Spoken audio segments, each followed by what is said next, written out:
So my Pixel Watch and my Pixel 7 Pro came in the mail yesterday, and I've been playing around with them, liking them a lot, and enjoying a lot of different things. So I put together a quick list of things that I have pros for and cons for both the Pixel 7 Pro and the Pixel Watch. That's what I want to go over with you guys today. So stick around if you want to get more information on some of the things that I find enjoyable and some of the things I do not.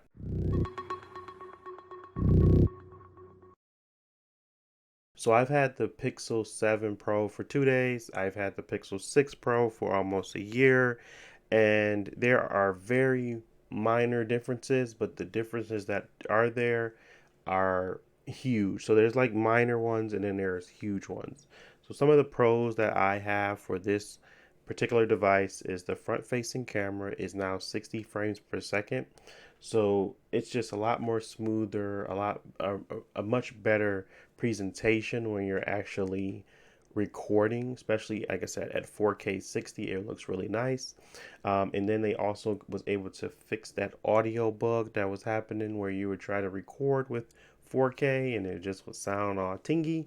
That's a lot been cleared up as well. But when I was going back and forth, I believe the 6 Pro also had the update because when I was going back and forth between the two, it still sounded the same. So if you do got the Pixel 6 Pro, it might have been updated. It was at the 40-30 frames per second though, not 40-60.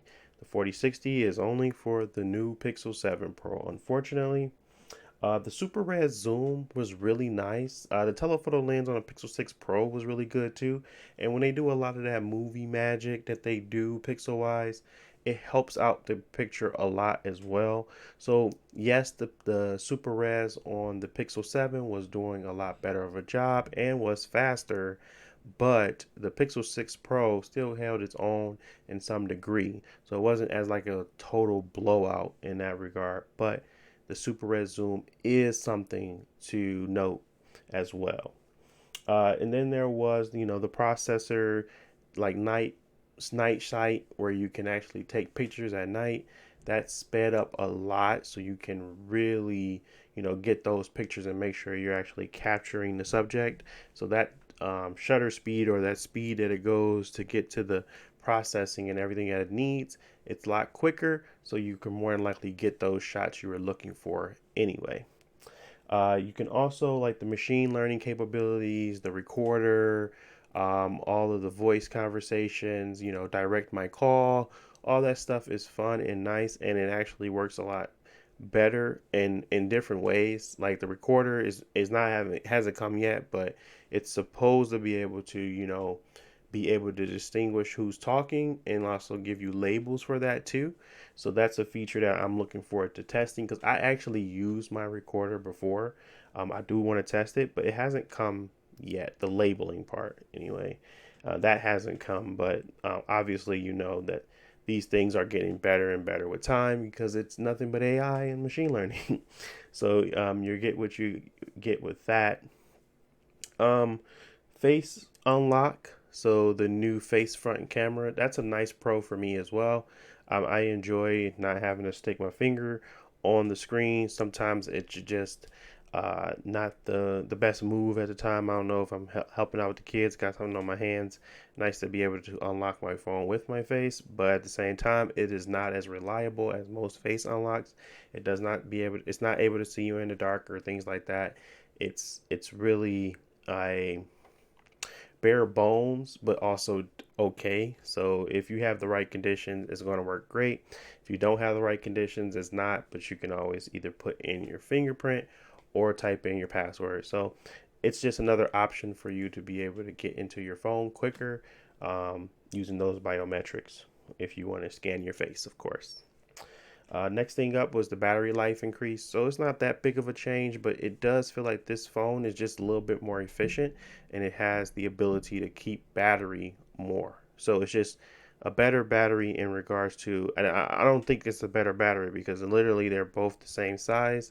I just think this phone here, the Pixel 7 Pro versus the Pixel 6 Pro, the Pixel 7 Pro just has a better job. It does a better job of actually keeping battery and being more efficient and optimizing it. I'm assuming that's more so due to the chip, and it's just taking less power to run these processes, and it's probably just overall giving you a better experience on battery.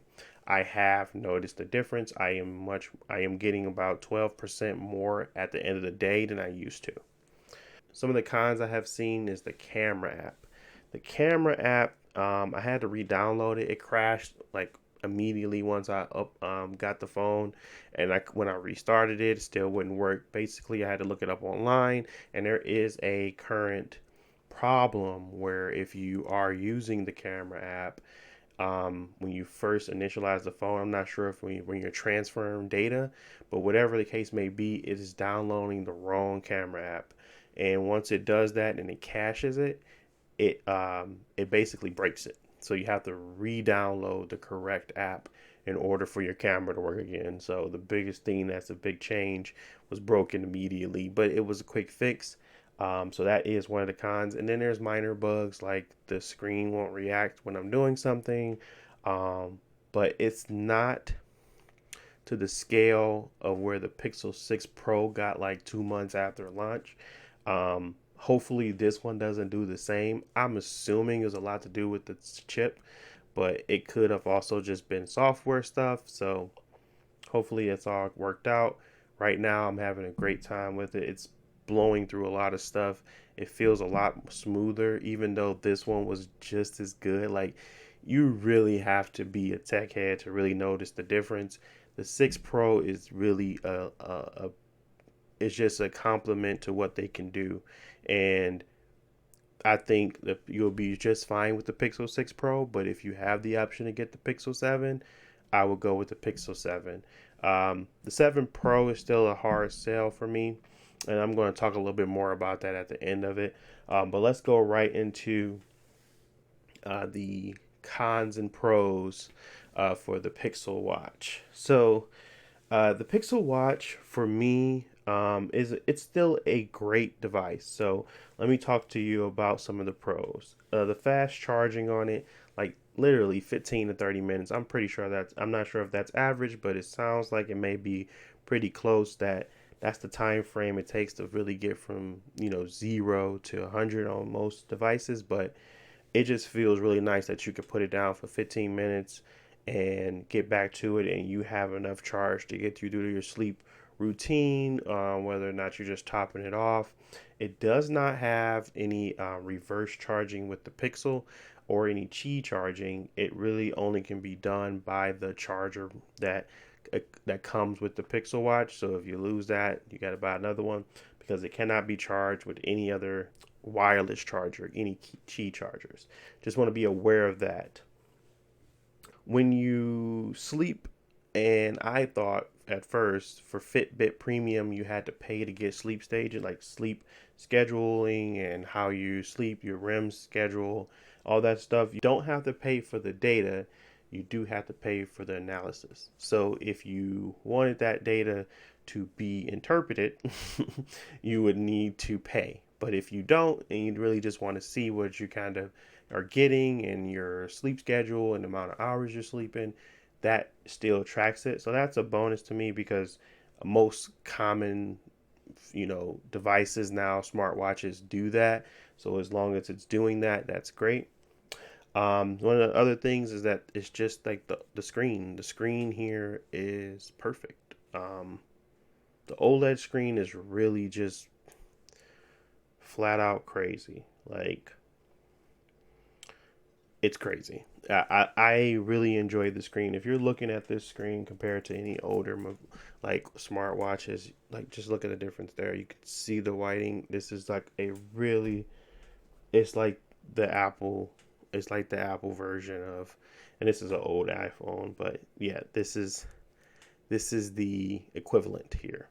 And I feel like this screen is much better, but that's, like I said, that's the older Apple Watch versus this newer Pixel Watch. But I really enjoy the screen. I think it's just like one of the best things that they could have nailed. And because you're looking at it all the time, you obviously wanted to make sure it looks good, and they really nailed that. Um, Even the pull off mechanism to pull off your watches and switch stuff. It's really intuitive, really easy. I'm not really sure how people were having a hard time doing it. I do it with no problem, and it was very intuitive. It's just a very quick, push, slide, push down on the slide and then pull over. It's like I could do it in seconds. That's how easy it is to me. I really like the design of the watch. Um, and then there is the like seamless experience. Like when you with the Pixel watches, even with the Pixel Buds, like there's like this easy makes they're trying to copy Apple, which is fine. But where you have the close proximity stuff and you can see and it just pops up on your phone and you can get started with the setup. You download the app, you're already set to go. Like a seamless experience when setting up this stuff is very much so appreciated, especially when you don't have time to be filling with stuff and trying to find certain things. It's just like a seamless already in proximity. Okay, we know that you're ready to set up your Pixel Watch. So that's type of stuff I really enjoyed. A lot easier than I expected. Um, and then the actual band, the band on this, like these bands that it comes with, because it's of the size and the material, it is very easy to sleep with. It feels so light. You don't even feel it on your arm as much. It's a very great material just to have as a like your sleep working out. It feels really nice on the skin, and it's just like a really great material. Obviously, there is other bands out there that I would want, but this one here is just it just shows that they had a eye on quality when they're even picking out the bands as well. It's just like a different type of material. The Apple Watches, it has that same like kind of material. Like I said, these guys were you which you already knew that they copied completely, but they did it in a good way. I feel like this is the best way you could think of. They did it, and it's really nice. It's really nice to have that type of quality and attention to be shown for something Android related, and Apple does that really well. So I'm glad that it's finally showing on the Android side. Um, but yeah, some of the cons, unfortunately, there are cons. It is the battery. The battery is still not so great. You will run out of battery by the end of the day. I am okay with how I have adjusted to it, where now I don't charge it with my phone. I just charge it as soon as I get home. I throw it on a charger 15, 20 minutes. It is really back and ready to go for me to end the night. And then I'll charge it again either in the morning right before I head out or in the midday. So it really just it really can be avoided. The battery isn't the worst I've ever seen. If I left at 9 o'clock this morning and got home and I topped it off to 100, got home around 6. Did not put it back on the charger until 11 o'clock, and what I had was 24%. So from that time, like I said, 9 o'clock in the morning to 11 at night, and I was still doing stuff on it. I was playing with it. Obviously, I was doing my heart rate the entire time. So it was, working, and that's how much that's the time frame I had. Again, 15, 20 minutes, it's back up at 100%. That you can't really beat that. I can't beat it. So I can't get mad at it because it's not that much of an inconvenience. So I am not going to knock it. I'm just going to let you know where the battery lies. I don't even want to put it as a con really. I can just put it as something to note. Because if you can get past it and you can get through a day and you're fine with just throwing on a charger for a little bit, you won't have an issue. Um, so the watch face, unfortunately for me, I feel like it is too small. I would love a larger size. It's just like this is the smaller version for my wife. This is my wife's watch, and this is the size for the Pixel. And as you can see, they're not too much of far apart. I really don't. I don't feel like it's too small to do everything you need to do. I just think it is too small for me to really enjoy as a, a watch. And I'm not saying that I can't get used to the size, because again, like I told you, because it was so light, and when I wore it to bed, it felt great to use. I could wear it all day and I didn't feel like I had to take it off, because it's not a big watch. It's really a small one and it feels comfortable on. And I can tell you, like, the band and everything, it just feels light on your hand. Um, and I know for a fact this is just heavy. This is heavy stuff, but it's between function and style, and I prefer the Pixel Watch. So what I'm going to do is I'm going to buy a band. Another con for me is that their bands are like $80 a piece. They're good quality, especially if this got to tell anything. If I'm basing it off of this, I'm pretty sure the leather and the link one is going to be the metal, like the stainless steel linked one, is going to be really good quality. But that one's running like $300 for the stainless steel linked one, and some of the leather ones are 80. So that's the much as the that's almost as much as the actual watch.